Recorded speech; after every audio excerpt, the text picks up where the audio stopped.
Hello बच्चों, कैसे हैं आप लोग। आई होप आप सभी अच्छे होंगे और जम के अपने प्रिपरेशन में लगे हुए होंगे। देखिए, हम लोग का चैप्टर चल रहा था द्विघात समीकरण। द्विघात समीकरण के कुछ क्वेश्चन हम लोगों ने कल किए थे और इससे पहले भी हम लोगों ने किए थे। देखिए, आज हम करते हैं मूलों की प्रकृति। देखिए, आप लोग को पता है द्विघात समीकरण का मानक समीकरण क्या होता है, ax² plus bx plus c equal to 0।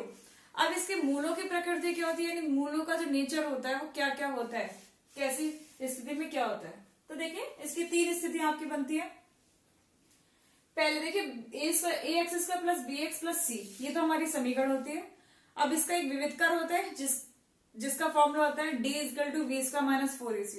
अब अगर हमारा विविधकर ही हमारा डिसाइड करते हैं कि मूलों की प्रकृति क्या है, तो देखिए b का minus 4ac is greater than 0, यानी 0 से इसका मान बड़ा है। 0 से बड़े का मतलब कोई भी पॉजिटिव यानी धनात्मक संख्या है। ठीक है, जब भी आपके 0 से बड़ा यानी धनात्मक कोई भी संख्या आ रही है तो आपके मूल कैसे होंगे, वास्तविक होंगे, यानी रियल नंबर होंगे। ठीक, पहला तो ये।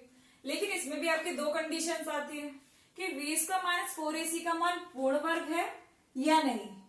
पूर्ण वर्ग है तो आपकी ये कंडीशन होगी, पूर्ण वर्ग नहीं है मतलब ये। अभी पूर्ण वर्ग क्या होता है इसको भी समझ लीजिए। पूर्ण वर्ग मतलब जैसे 4 है, 16 है, 25 है, ये क्या है, पूर्ण वर्ग। ठीक है, और जैसे 3 है, 5 है, 7 है, यानी इसका क्या नहीं होता, वर्गमूल नहीं निकलता, तो ये क्या है, पूर्ण वर्ग नहीं है। तो अगर हमारे ऐसा केस है कि जो हमारा 20 का माइनस 4ac का जो मान है वो पूर्ण वर्ग है, तो हमारे मूल कैसे होंगे, वास्तविक तो होंगे लेकिन परिमेय होंगे। ठीक है, परिमेय होंगे। और भिन्न का मतलब है अलग अलग, इसे फ्रैक्शन मत समझिएगा। इस भिन्न का मतलब है भिन्न भिन्न, यानी दोनों मूल अलग अलग होंगे। ठीक है, पहली कंडीशन। लेकिन अगर जब हमारा 20 का माइनस 4ac का मान लो 3 है, 5 है, 21 है, कुछ ऐसा है जो पूर्ण वर्ग नहीं है, तो हमारा देखिए मूल तो वास्तविक होंगे लेकिन अपरिमेय होंगे। और भिन्न यानी अलग अलग, मूल दोनों अलग अलग होंगे लेकिन अपरिमेय होंगे। बस इन दोनों में इतना सा डिफरेंस है कि पूर्ण वर्ग है तो परिमेय होंगे, पूर्ण वर्ग नहीं है तो अपरिमेय। अब आप लोगों को डाउट होगा परिमेय अपरिमेय, क्योंकि आप लोग पढ़ते हैं लेकिन फिर भी मिस हो जाता है। देखिए, परिमेय क्या होता है, जिसको हम p अपॉन q की फॉर्म में लिख सकते हैं, यानी भिन्न की फॉर्म में लिख सकते हैं, फ्रैक्शन अंश बटे हर की फॉर्म में लिख लेते हैं, वो हमारा क्या है, परिमेय। और परिमेय संख्या क्या होती है, ऐसी संख्या जो जैसे कि √3, √15, जो क्या नहीं होती, पूर्ण वर्ग नहीं होती, जो अंडर रूट में ही रहती है, जो बाहर नहीं आते हैं, यानी जिनका पूर्ण वर्ग नहीं होता, तो वो क्या होती है, अपरिमेय होती है। लेकिन कुछ ऐसे भी होती है, जैसे मान लीजिए 1.347623 एंड सो ऑन, मतलब रिपीटेड, ये क्या हो रही है, रिपीट होती जा रही है, अनंत तक ये जा रही है, तो ये क्या है, ये भी अपरिमेय। लेकिन इसमें आपकी एक कंडीशन और बनती है, जैसे मान लीजिए 1.22222 एंड सो ऑन, जिसमें सेम रिपीट हो रहा है, ये आपकी अपरिमेय नहीं है, ये आपकी परिमेय है। और जैसे मान लीजिए 2.73, ये क्या है, इसमें देखिए डैश डैश डैश आगे नहीं लगा है, मतलब ये रुक चुकी है, पूरा है, तो ये भी क्या है, परिमेय। अब परिमेय ये क्यों है, देखिए क्योंकि इसमें क्या है, हम हटाएंगे, 2 0 बढ़ गई, ये क्या हो गई, p बटे q की फॉर्म में लिख दिया ना। लेकिन अब आप कहेंगे इसको भी तो p बटे q की फॉर्म में लिख सकते हैं पॉइंट हटा के, लेकिन इसमें नहीं लिख सकते क्योंकि इसमें हमें लिमिट नहीं पता कि एंड सो ऑन कहां तक जा रहा है, अनंत हमें नहीं पता ना कि एग्जैक्ट कितने तक जा रहा है, तो इसमें हम नहीं कह सकते कि कितने जीरो आएंगे नीचे, यानी ये अनंत तक जा रहा है, इसलिए क्या है, अपरिमेय। ठीक है, परिमेय अपरिमेय समझ चुके हैं आप। अब देखिएगा नेक्स्ट हमारी 20 का माइनस 4ac की वैल्यू क्या है, 0। जब अगर हमारा विविधकर 0 होगा तब एक ही कंडीशन है कि हमारे जो मूल होंगे वास्तविक होंगे, परिमेय होंगे और समान, यानी दो मूल होंगे, दोनों बराबर होंगे। ये हमारी कब है, जब 20 का माइनस 4ac की वैल्यू क्या होगी, 0। थर्ड कंडीशन है 20 का माइनस 4ac लेस देन 0, यानी 20 का माइनस 4ac की जो वैल्यू है वो क्या है, 0 से छोटी। 0 से छोटी मतलब ऋणात्मक, यानी इसके आगे माइनस यानी नेगेटिव संख्या होगी कोई भी, तब हमारी क्या कंडीशन है, अवास्तविक या काल्पनिक, यानी हमारा कोई भी वास्तविक मूल तब नहीं आएगा। तो हमारे मूल कब आते हैं, या तो 20 का माइनस 4ac की वैल्यू 0 से बड़ी हो या 0 के बराबर हो। 0 से छोटी यानी माइनस में आएगा उसका मान, तो हमारे क्या होगा, हम लिख देंगे सीधे कि कोई भी वास्तविक मूल नहीं है। ठीक है, ये तो आपका था मूलों की प्रकृति का जो कंडीशंस थी वो मैंने आपको समझा दी है। अब इसके कुछ क्वेश्चंस हम लोग करते हैं। चलिए देखते हैं क्वेश्चन आज का। देखिए लिखा है, इक्वेशन दे रखी है कि मूलों की प्रकृति बताइए, यदि मूलों का अस्तित्व है तो उन्हें ज्ञात करिए। तो सबसे पहले हमें क्या करना है, इनके मूलों को चेक करना है कि किस नेचर के। तो सबसे पहले हम इक्वेशन नोट करते हैं। क्या है, 3x² minus 2 √6 x plus 2 equals to 0। जब भी हमें द्विघात समीकरण दे रखी है तो हमें इसके मूल निकालने। तो सबसे पहले जो हमारे मानक समीकरण ax² plus bx plus c बराबर 0 से क्या करेंगे, तुलना।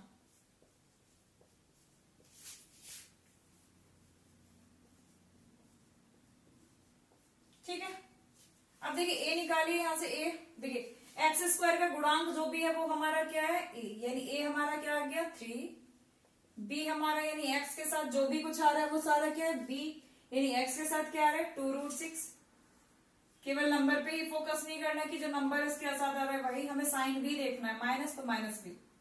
c बराबर 2। ठीक है, अब हम क्या चेक करेंगे, v² माइनस 4ac, इसकी वैल्यू हम चेक करेंगे क्या आ रही है। तो देखिए b² यानी v की वैल्यू क्या, -2 √6 का स्क्वायर माइनस 4, a हमारा 3, c हमारा 2। ठीक है, करिए कैलकुलेशन। माइनस का वर्ग करेंगे प्लस हो गया, 2 का वर्ग करेंगे 4 और √6 का वर्ग करेंगे 6 हो जाएगा, यानी 4 छंग 24 माइनस 4 × 12 दूनी 24। ये तो आ गया क्या आपका, ये तो शून्य आ गया। तो यहां से देखिए लिख दीजिए v² minus 4ac equals to 0। अतः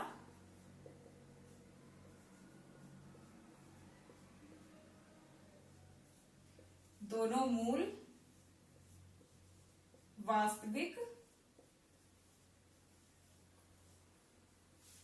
व समान है।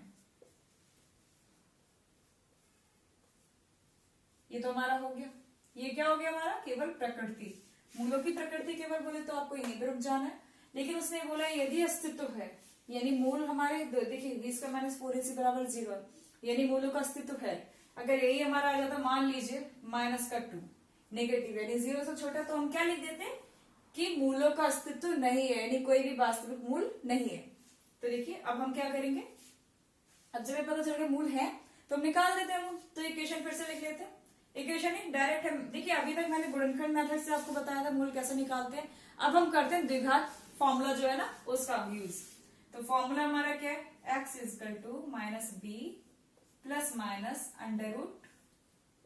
√v² माइनस 4ac अपॉन, इस फॉर्मूले का नाम भी बताया था, क्या बोलते हैं इसे, श्रीधराचार्य सूत्र। तो देखिए x इक्वल्स, माइनस तो पहले से लगा है, b की वैल्यू भी देखिए माइनस में, तो इसको हम ब्रैकेट में लेंगे, प्लस माइनस की जगह प्लस माइनस ही। देखिए v² माइनस 4ac के हम निकाल चुके हैं वैल्यू, तो हम बार बार कैलकुलेशन क्यों करें, ये 0 मैंने लिखा नहीं था। देखिए v² माइनस 4ac की वैल्यू हम 0 निकाल ही चुके हैं, तो हमने सीधे रख दिया 0 अपॉन 2a, यानी 2 गुणा a की वैल्यू कितनी है 3। तो देखिए x यहां से कितना आ गया, माइनस माइनस प्लस, यानी 2 √6 अपॉन 2 √3, सॉरी 2 √ नहीं है, ओनली 3, 2 × 3। देखिए 2 से 2 कट हो गया, √6 अपॉन 3। देखिए 3 को हम क्या, 3 हमारा क्या होता है √3 इंटू, तो हम इसको अलग अलग करके दिखा देते हैं, फिर एक कट हो जाएगा। 3 को हम ये लिख सकते हैं ना, ठीक है, लिख दिया। तो देखिए √, अगर नीचे भी √ में ऊपर भी √ में, तो ये एक दूसरे को काट सकता है, 3 एकम 3, 3 दूनी 6। तो हमारा कितना आ गया, √2/3। देखिए आ गया। अतः x इक्वल्स टू, हमारे दो मूल आ गए, दोनों बराबर है। ठीक है, दो मूल हमने निकाल लिए, दोनों बराबर थे।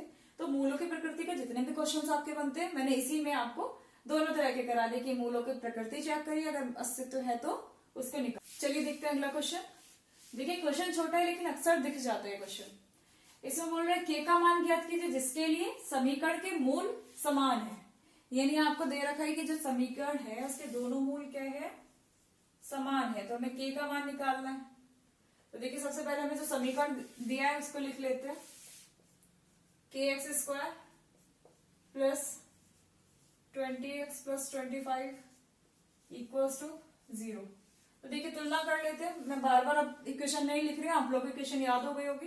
तो देखिए a इक्वल टू क्या हो जाएगा, k, b equals to 20, c equals to 25। अब देखिए समीकरण में ये नहीं पूछ रहा कि इसके मूलों की प्रकृति बताइए, सवाल ने खुद ब खुद दे रखा है कि मूल कैसे समान। जब भी कोई चीज हमें दे रखी होती है तो उस चीज को हमें यूज करना होता है। अभी तक हम सवाल क्या करते हैं, उसमें पूछ रहा था कि मूलों की प्रकृति आप चेक करके बताइए कि कैसे मूल है, लेकिन इस सवाल में सवाल खुद बोल रहा है कि इस समीकरण के दोनों मूल क्या है, समान है।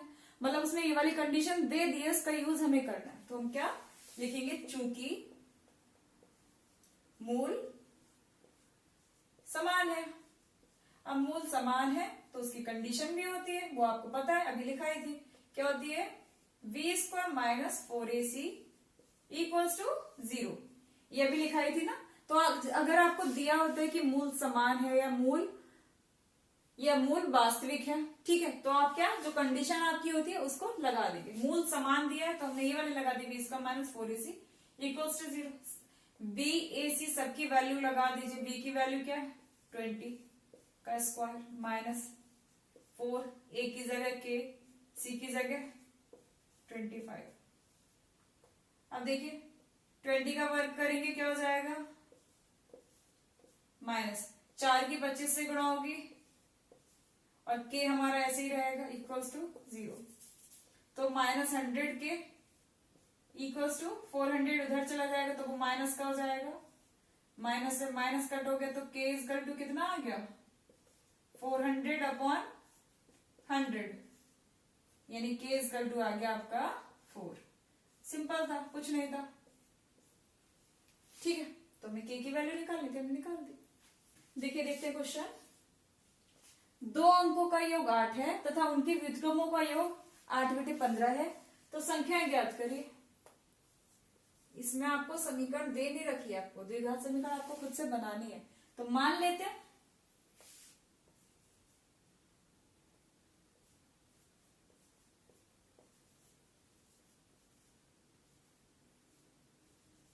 माना प्रथम अंक x,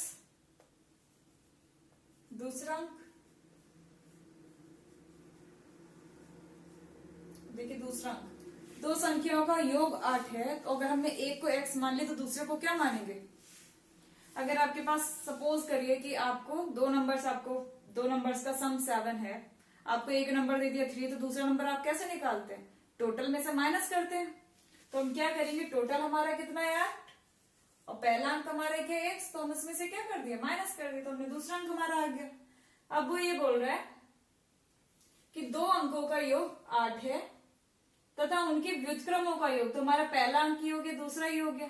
अब व्युत्क्रम देखिए, x का व्युत्क्रम क्या होगा, देखिए जब भी आप सवाल करें तो प्रश्नानुसार लिख दिया करिए, क्योंकि जो प्रश्न बोल रहा है आप वही कर रहे हैं, अपनी तरफ से कुछ नहीं कर रहे हैं, ठीक। तो हमने क्या करा, x का व्युत्क्रम 1/x, 8 माइनस एक्स का व्युत्क्रम 1/8 माइनस एक्स इक्वल्स टू कितना है, यही है ना सवाल में, यही दिया है। अब देखिए ये हमारी समीकरण बन गई, लेकिन इसे हम क्या करेंगे, सही से लिखेंगे। तो देखिए यहाँ x से यहाँ 8 माइनस एक्स, तो दोनों का एलसीएम लेंगे, दोनों अलग अलग हैं, तो क्या हो जाएगा, गुणा हो जाएगी दोनों की, 8 माइनस एक्स इधर आ जाएगा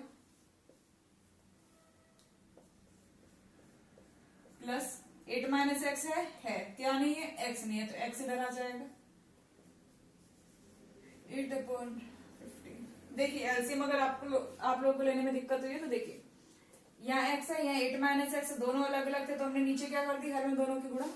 अब ऊपर देखिए 1 है, 1/x के हर में क्या है x, यानी x को छोड़ दीजिए, बाकी दूसरी चीज क्या 8 माइनस एक्स, इसकी ऊपर गुणा कर दीजिए 1 से, तो वही रहेगा।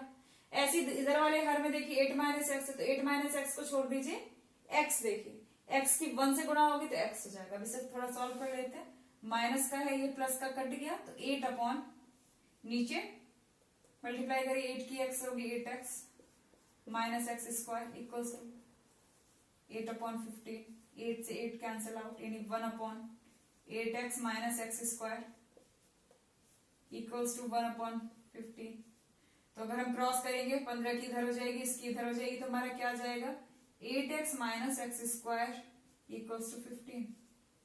सबको एक साइड ले आइए। देखिए एक्स स्क्वायर को आगे लिखेंगे माइनस का एक्स स्क्वायर, 8x प्लस का है तो उसको ऐसे, ये इधर से इधर आएगा -15 हो गया।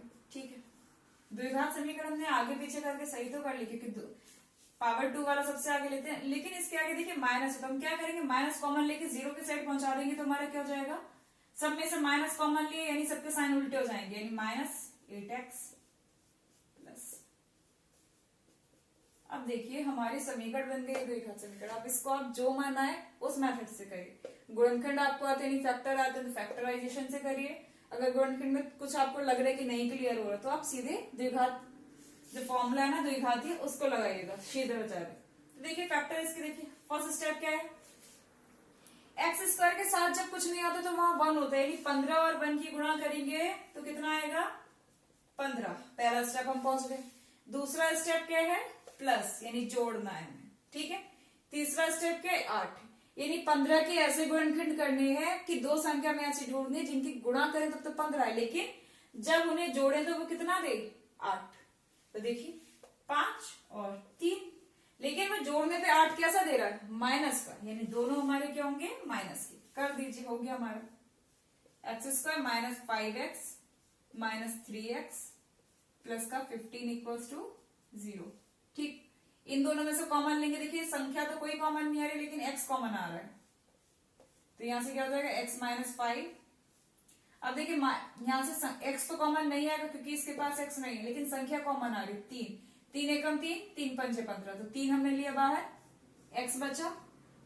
ब्रैकेट के बाहर माइनस कॉमन है तो हमारा ब्रैकेट के साइन चेंज हो जाएंगे, माइनस हो जाएगा। 3 पंचे 15 यानी 5 बचा बराबर 0। ठीक है, ये ब्रैकेट सेम है तो एक जगह लिख लेंगे, और इस ब्रैकेट के आगे क्या है x, इसे दूसरी ब्रैकेट में लिखेंगे, इसके आगे -3 इक्वल्स टू 0। फैक्टर हमारे हो गए। अब हम मूल निकाल लेते हैं, यानी पहले वाले को बराबर के 0 रखेंगे, x माइनस 5 बराबर 0, तो x बराबर कितना आ गया 5।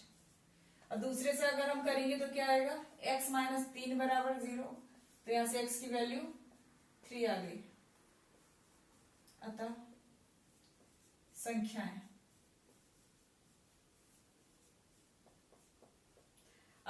अगर हम x 5 लेंगे तो दूसरी संख्या हमारी क्या होगी 3 होगी, और अगर हम पहली को 3 लेंगे तो दूसरी क्या होगी 5 होगी, तो हमारे 2 आ गए, हमारे आंसर हो गया। चलिए देखते हैं क्वेश्चन। देखिए क्वेश्चन इंपॉर्टेंट है वाला, अक्सर आ जाता है। देखिएगा, एक नाव की शांत जल में 4 किलोमीटर प्रति घंटा है, यानी 4 किलोमीटर प्रति घंटा। धारा की दिशा में 12 किलोमीटर जाने तथा धारा के विपरीत 12 किलोमीटर लौटने में 8 घंटे का समय लगता है। ठीक है, एक नाव है जिसे हम 12 किलोमीटर तक जाते हैं और आते हैं, तो उन दोनों जाने और आने में टोटल जो टाइम लग रहा है वो आपको लग रहा है 8 घंटे। सवाल पूछा है धारा की चाल ज्ञात कीजिए, यानी जो धारा है जल वो किस चाल से मतलब बह रहा है वो आपको निकालनी है। तो जो चीज निकालनी है उसे हम मान लेते हैं, माना धारा की चाल कितनी है x, केवल x मत लिखिए, उसकी यूनिट जरूर लगाइएगा, x किलोमीटर प्रति घंटा, मतलब 1 घंटे में x किलोमीटर चल रही है। अब देखिए नाव की चाल दे रखी है, नाव की शांत जल में चाल, शांत जल मतलब स्थिर जल। जो चीज दे रखी है उसको भी हम नोट कर लेते हैं, स्थिर जल में नाव की चाल कितनी दे रखी है इक्वल 4।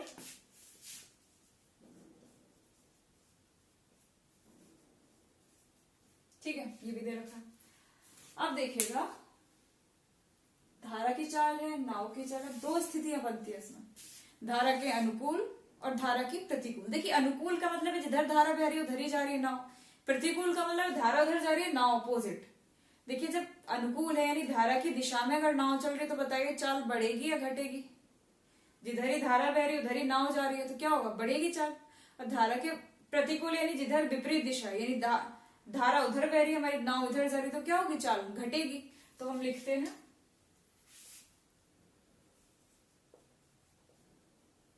धारा की दिशा में चाल। धारा की दिशा में नाव की चाल कितनी होगी, देखिए नाव की चाल तो हमारी 4 है, लेकिन इसमें धारा की चाल भी ऐड हो जाएगी ना, क्योंकि धारा की दिशा में जा रहे हैं, तो हमारा क्या हो जाएगा 4x किलोमीटर प्रति घंटा। ठीक है, ऐसे हम क्या निकालेंगे, धारा की विपरीत दिशा। अभी हम दिशा में निकाला, विपरीत दिशा में, धारा की विपरीत दिशा में नाव की चाल क्या जाएगा, नाव की चाल तो वही है, अब इसमें क्या होगा, धारा के अपोजिट है, यानी क्या हो जाएगा, घट जाएगी धारा की चाल किलोमीटर प्रति घंटा। ठीक है, इसका भी अब देखिए, अब ये बोल रहा है धारा की दिशा में 12 किलोमीटर जाने तथा, तो पहले हम निकालते हैं जाने का समय।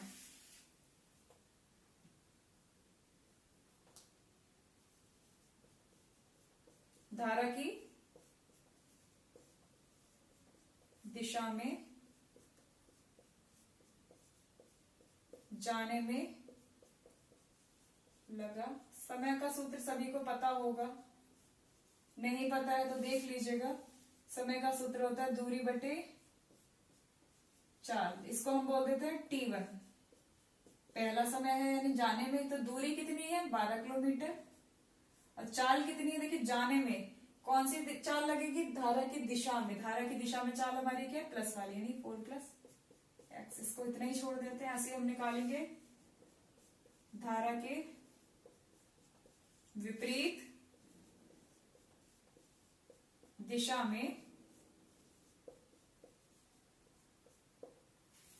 ये है धारा की दिशा में 12 किलोमीटर जाने थे, तो धारा के विपरीत 12 किलोमीटर लौटने में, धारा के विपरीत लौटने में है,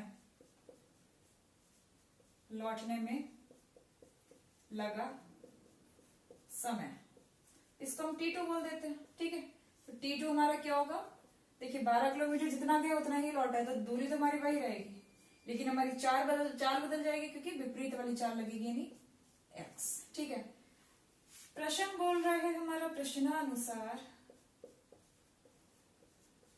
प्रश्न बोल रहा है कुल जो समय है यानी T1 और T2 का अगर हम ऐड कर दें, T1 + T2, तो ये कितना हो जाएगा, 8 घंटे लग रहे हैं कुल।